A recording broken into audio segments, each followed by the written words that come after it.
pagi Bu. Selamat pagi Pak Herman. Oh, iya. Mari. Oke, terima kasih Ya. banyak.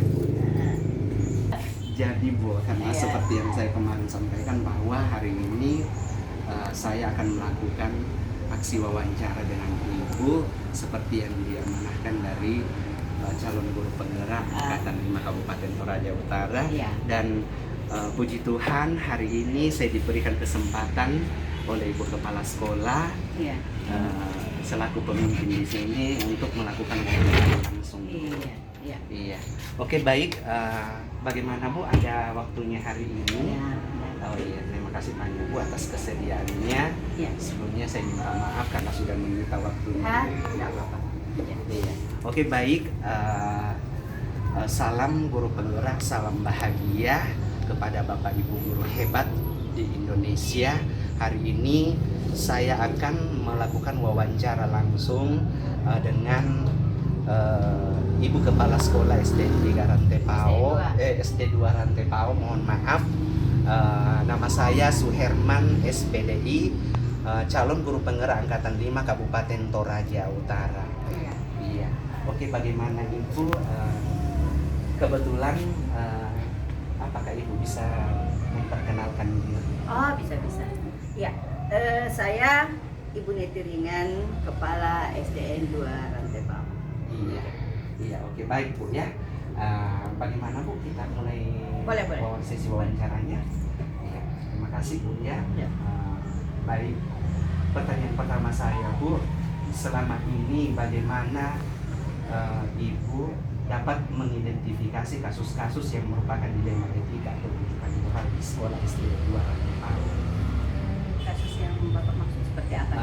Seperti contoh misalnya, adakah pernah kasus-kasus yang sudah Ibu dapatkan selama Ibu memimpin kepala sekolah di SD 2 Rantepao? Kalau tidak salah lebih kurang 9 bulan Bu ya? Iya, 9 bulan. Apakah Bu sudah pernah ada muncul Bu keterkaitan dengan kasus yang bisa ditangani oleh yang bisa ditangani oleh Ibu sendiri mengenai dilema etika atau rujukan moral yang Ibu sudah dapatkan? Sejak keberadaan saya di sini kurang lebih 9 bulan, kasus-kasus yang kami temui di sini paling tidak cuma terkait dengan kasus kedisiplinan saja. Jadi kasus dilema etika yang terkait dengan wujud moral ya. Iya, wujud moral. Yang sampai ditangani oleh kepolisian itu belum ada. Jadi itu sepanjang keberadaan saya di sini kurang lebih 9 bulan cuma itu terkait dengan kedisiplinan. Iya. Oke, baik, terima kasih Bu. Saya lanjut lagi Bu, pertanyaan yang kedua.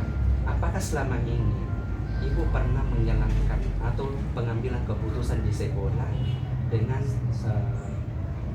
terutama untuk kasus-kasus di mana ada dua kepentingan yang sama-sama benar atau sama-sama mengandung nilai kebajikan? Seperti apa? Artinya mungkin ada pengambilan keputusan menangani suatu kasus masalah yang sangat berat menurut Ibu, atau apakah itu dari orang tua siswa dan apakah juga itu dari peserta didik atau guru sendiri? Jadi kalau di sini itu masalah yang namanya masalah dikategorikan kasus. Iya. Ya. Jadi masalah pasti ada. Contoh dari orang tua siswa. Orang tua siswa maunya seperti ini. Kami maunya seperti begini. Kami maunya seperti begini. Ketika melihat aturan-aturan yang diterapkan oleh sekolah, ada segelintir orang tua yang tidak cocok dengan aturan yang ada. Tidak cocok dengan aturan. Lalu sekiranya pendapat orang tua ini dari sekian ratus siswa di sini, 600 lebih siswa di sini, 600 orang tua. Nah, kalau misalnya semua punya pendapat yang berbeda, lalu itu semua saya harus dengarkan, bisa hancur ini sekolah. Kalau semua pendapatnya itu saya mau terapkan. Betul sekali. Nah, karena itu sekolah ini punya aturan. Sekiranya ada orang tua, ini mungkin jadi dilema juga buat saya. Termasuk dilema etika ya. ya. Iya. Sekiranya ada orang tua, saya cuma sampaikan seperti ini. Jadi cara menyelesaikannya saya gini. Ada orang tua yang menyampaikan kepada saya, Bu, bisakah seperti ini, orang tua ini bisakah seperti ini kami sudah seperti ini. Saya katakan bisakah datang ke ruangan saya, bisakah datang ke ruangan saya lalu kita cerita dari hati ke hati, memberikan pemahaman, karena kadangkala itu masalah terjadi karena kurangnya komunikasi. Betul. Iya, orang tua tidak mengetahui bahwa maksud dan tujuan sekolah membuat aturan ini adalah untuk mendisiplinkan anak mereka, Betul. untuk membiasakan anak-anak mereka. Ya, jadi akhirnya jadi cara saya menyelesaikan kasus-kasus seperti ketidakpuasan orang tua dengan pelayanan sekolah, ya toh? Iya. Karena kan ada saja segelintir orang tua yang tidak terlalu senang dengan aturan-aturan. Contoh, aturan yang mana yang dimaksud ini? Kami di sini 7.00 kalau hari Senin, jam 7.00 itu sudah harus bunyi bel, sudah ada di lapangan karena perhitungan upacara bendera. Ya, perhitungan upacara bendera itu 30 menit. Itu bahkan kami masih bisa menyita waktu belajarnya anak-anak. Lalu selain hari Senin, Selasa sampai Sabtu itu bel berbunyi itu 7.10. 7.10 itu perhitungan bahwa 20 menit digunakan untuk apel pagi. Nah, ada saja orang tua katakan, itu menyita waktu kalau itu terus apel. Lalu kalau itu kan harus ikuti, bagaimana dengan pendisiplinan anak-anak? Lah, tujuan kami setiap pagi itu adakan apel. Kenapa? Di situ kami mengajarkan nasionalisme anak-anaknya, karakternya anak-anak di situ, pembacaan visi misinya. Jadi kami ada doa bersama sebelum ibadah, sebelum masuk kelas, baca visi misi, baca Pancasila. Nah kan kita sekarang kurikulum merdeka.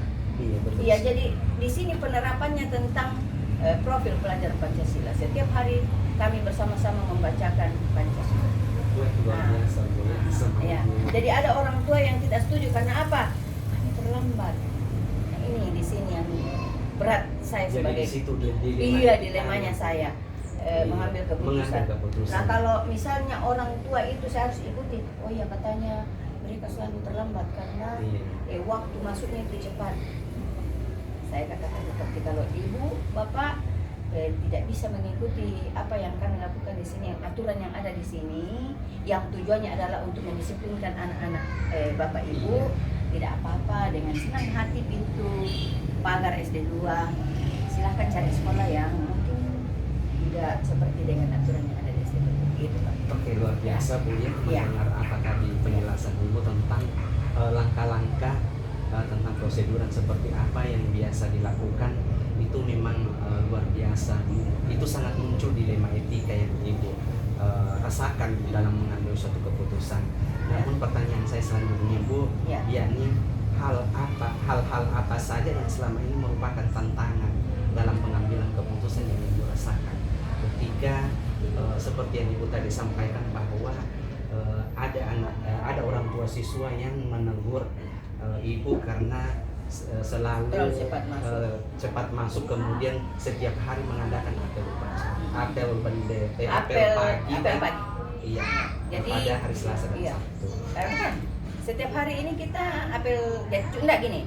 Senin itu upacara 7.00 masuk. Iya. Kalau Selasa sampai Sabtu itu apel pagi. Oh iya. Nah, lalu di hari Rabu itu kami ibadah bersama. Di sini ibadah bersama, jadi Islam Kristen kami berpadu dalam ibadah bersama. Lalu yang memimpin ibadah bersama itu bergantian. Luar biasa. Jadi di sini ada Katolik, Protestan dan Islam. Jadi ini mereka yang ini bergantian. Jadi kami istilahnya sudah menerapkan kecakapan abad dosa. Mantap Bu. 4C.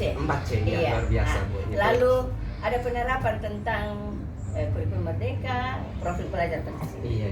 Oke, kembali saya bertanya. Silakan. Nah, seperti yang tadi Ibu sampaikan bahwa di dalam mengambil suatu keputusan tentang dilema etika yang dirasakan oleh SD 2 Rantai PAUD dengan berbagai macam pertanyaan-pertanyaan atau pernyataan-pernyataan dari orang tua peserta didik. Contohnya Ibu tadi mengatakan bahwa ada 600 siswa, ketika didengarkan lebih. semua bagaimana mengambil keputusan Ibu di dalam hal ini mengambil keputusan yang bijak. Jadi intinya seperti begini. Tadi saya sudah katakan, sekiranya 600 sekian orang saya harus dengarkan semua pendapatnya. Iya, Bu. Istilahnya bukan berarti saya menutup telinga, tetap. Tapi kalau mereka punya mau, saya harus ikuti, hancurlah sekolah ini. Nah, dalam mengambil keputusan saya tetap merujuk kepada aturan-aturan yang ada. Wih, luar Artinya biasa. gini loh, ini sekolah. Sekolah ini bukan sekolah saya. Iya, ini lembaga yang punya aturan. Kami diatur, kita diatur dari pendidikan. Betul. Ya, jadi semua sudah diatur. Ada aturan, ada tata tertib. Nah, sebelum mereka tercatat sebagai siswa di sini kan mereka bertanda tangan, Iya. siap mengikuti aturan yang ada. Yang salah kalau kami membuat aturan yang menyimpang dari aturan yang dipersyaratkan. Iya, Bu. Ya, gitu. Oh, iya, Bu, ya. Nah, Nah, jadi keputusannya Ibu adalah tetap merujuk pada suatu aturan yang telah ditetapkan. iya, betul. Bukan berarti membuat kesepakatan yang hanya diketahui oleh pihak pihak sekolah saja. Iya, betul. Iya, oke, Jadi terima tetap kasih. ada mengedepankan kerjasama, Iya, kerjasama. kekeluargaan dan sebagainya. Oh, tetap mengedepankan tentang kerjasama Iya. kekeluargaan, Iya. Bu. Ya, iya, oke, terima kasih, Bu. Kemudian pertanyaan selanjutnya, Bu, Mhm. apakah Ibu memiliki sebuah jadwal tertentu dalam sebuah penyelesaian kasus keterkaitan dilema tadi? Apakah Ibu langsung menyelesaikan di tempat atau memiliki sebuah jadwal khusus atau menjadwalkan khusus dalam membicarakan kasus tersebut, atau menyelesaikan dalam bentuk prosedur seperti apa yang dijalankan? Contoh misalkan ketika ada anak ya ada yang melanggar aturan di sekolah tentang siswa, apakah langsung kepada Ibu sendiri atau kepada siapa? Kemudian ada seseorang yang ditunjuk dalam menangani kasus tersebut. Kalau kami di sini kan begini, kalau di SD kan tidak ada guru BP-nya. Iya, betul sekali. Tidak ada guru BP Iya, kalau tidak di ada SD. BP. Jadi yang bertugas sebagai guru BP adalah guru kelas. Jadi mereka itu jadi guru kelas itu harus mampu loh, harus mampu jadi konselor, jadi pembimbing bagi siswa mereka. Jadi ketika masalah itu ada guru yang menyelesaikan dulu. Nanti ketika masalahnya mungkin agak lebih berat, Iya, Bu. dan mereka tidak mampu selesaikan, diteruskanlah kepada saya. Contohnya baru-baru terjadi ada saling pukul anak-anak. Iya. Lalu guru sudah mencoba menyelesaikan, tapi ternyata orang tuanya belum mampu menerimanya. Iya. Jadi akhirnya orang tuanya datanglah menghadap kepada saya. Terus orang tua yang satu katakan, saya mau bertemu dengan orang tua si A, si ini. Saya katakan gini, kejadian ini kan terjadi di sekolah. Berikan otoritas kepada sekolah untuk menyelesaikan. Jadi maaf saja saya bisa barangkali tidak mempertemukan ibu dengan orang tua karena dan apa yang tidak diinginkan. Jadi itu otoritas kami sekolah. Jadi penjenjangan penyelesaian masalah di sekolah ini diselesaikan dulu dengan guru kelasnya kalau terjadi di kelas. Karena di sini juga ada sebenarnya kesiswaan. Ya, kesiswaan. Tapi biasanya ketika ada masalah diselesaikan dulu di kelas, di masing-masing kelas. Kalau tidak bisa masih lanjut ke saya. Dan satu catatan Pak, bahwa di sekolah ini tentang pendisiplinan. Contoh, siswa yang terlambat. Setiap hari itu di dalam apel pagi tersendirikan barisannya.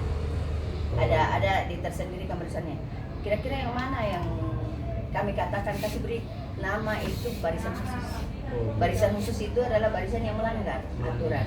Contohnya mungkin tidak pakai topi, tidak pakai dasi, atau tidak pakai ring, tidak kaos kakinya lain dari yang diaturkan, sepatu gitu.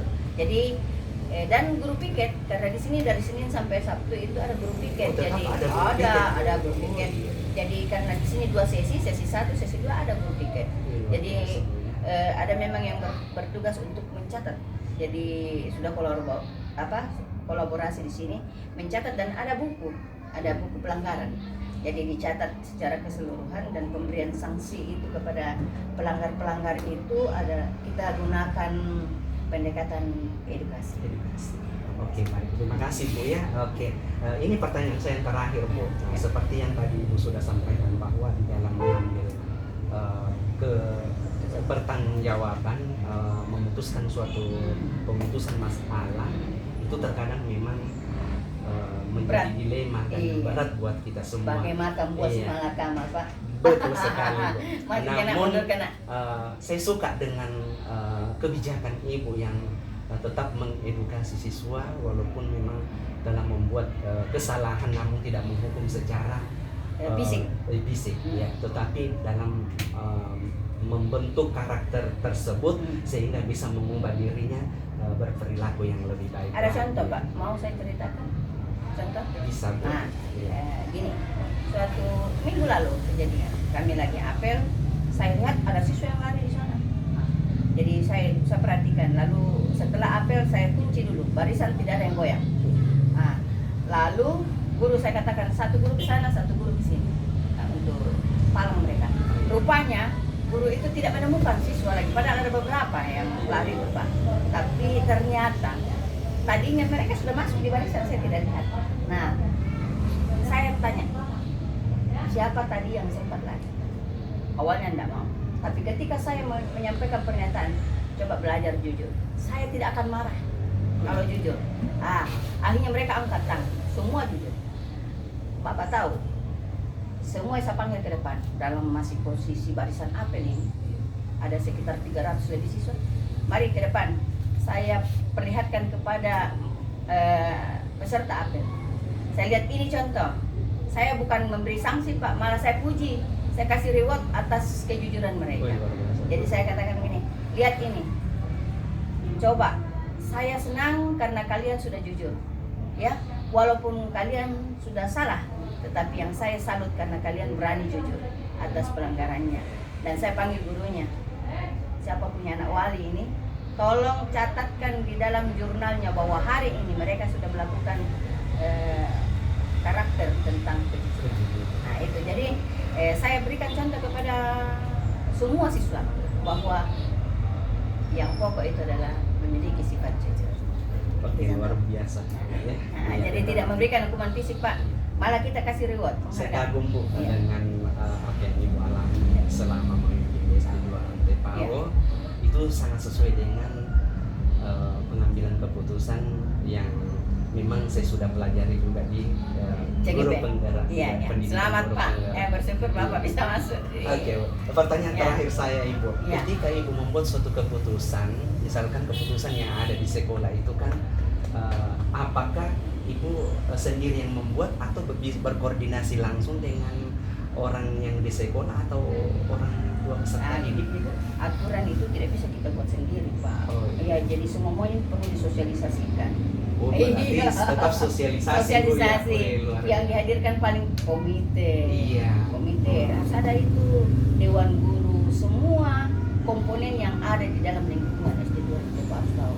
Kurikulum saja kita mau terapkan, kita harus sosialisasi dulu, Pak. Iya, betul. Iya, sekali. karena kan kadang-kala begini terjadi protes, terjadi apa namanya itu, pokoknya protes lah karena ketidakpahaman. Nah, ketika kita sudah sosialisasikan dan mereka diberi pemahaman, lalu mereka masih protes. Jadi aturan-aturan itu tetap kita sosialisasikan. Ya, masa iya kita mau berlakukan aturan sementara kita belum sosialisasikan kepada komponen-komponen yang ada di sekolah itu.